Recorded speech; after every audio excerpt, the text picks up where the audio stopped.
Today, I'll walk you through unboxing and assembling the Engwe L20 Boost. In about 20 minutes, you'll have this bike ready to ride. Everything you need is in the box. Let's get started. Grab the accessory box and the front rack from the packaging. If you're assembling the Engwe L20 on your own, the easiest way to remove it from the box is by carefully sliding it out, just like this. After you've unpacked everything, begin by removing the front wheel. Cut the zip ties holding it in place and set the wheel aside for now. Inside the accessory box, you'll find a few replacement parts, assembly tools, a pair of plastic pedals, some nut covers, zip ties, the user manual, and the battery charger. Now, let's move on to attaching the handlebar. You'll need a 4mm hex key for this step. Start by removing the stem cap. Carefully position the handlebar, ensuring that the cables remain untwisted and stay on the left side of the head tube. Once the handlebar is aligned, reattach the stem cap and loosely tighten the 4 screws in a diagonal pattern. We'll adjust the handlebar position more precisely later. Next, let's install the front wheel. Start by making sure the kickstand is unfolded for stability. Then, remove the 2 nuts from the axle and take off the fork spacer. Prepare the wheel by removing all the bolts and washers. Carefully slide the wheel into place, making sure to align the brake rotor correctly. Insert the locking washer into the small hole in the fork. Then screw the nuts back on and tighten them securely with a 15mm wrench.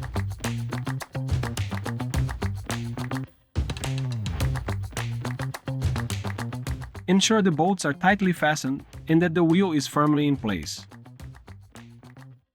Give the wheel a spin to check that it moves freely. If you notice any resistance or noise, the brakes may need adjusting. I'll show you how to do that shortly.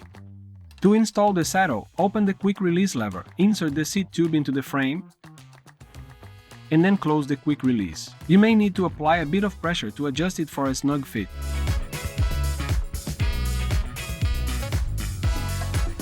Now, let's adjust the front brake caliper. Using a hex key, loosen the 2 support screws. Rotate the wheel while aligning the caliper, looking for the position where the wheel rotates freely without any noise. Once you've found the noise-free position, gradually tighten the 2 screws back into place. Finally, place the rubber nut covers as shown.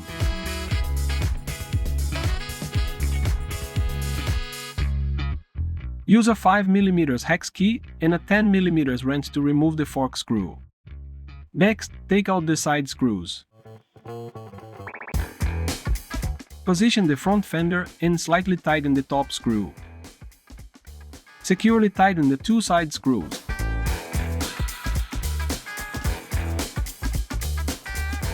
Adjust the fender height as needed, and then firmly tighten the top screw with the hex key and wrench. Ensure all screws are securely fastened. With the same hex key, remove the 4 support screws. Position the front rack and reinstall the 4 screws to secure it. Once the front rack is firmly in place, insert the headlight into the front rack base and tighten the screw with the hex key and wrench. Use zip ties to secure the headlight cable to the front rack, trimming any excess. And that's it, you're all set. It's pedal time. The pedal marked L goes on the left side. Screw it in by hand counterclockwise, then tighten it with a 15mm wrench. Do the same for the right pedal, but screw it in clockwise. Hop on the bike and adjust the handlebar to your ideal riding posture, then give those screws a final tighten. Ensure all screws and bolts are securely fastened. Adjust the display and brake levers to your comfort, inflate the tires, and check that everything is running smoothly.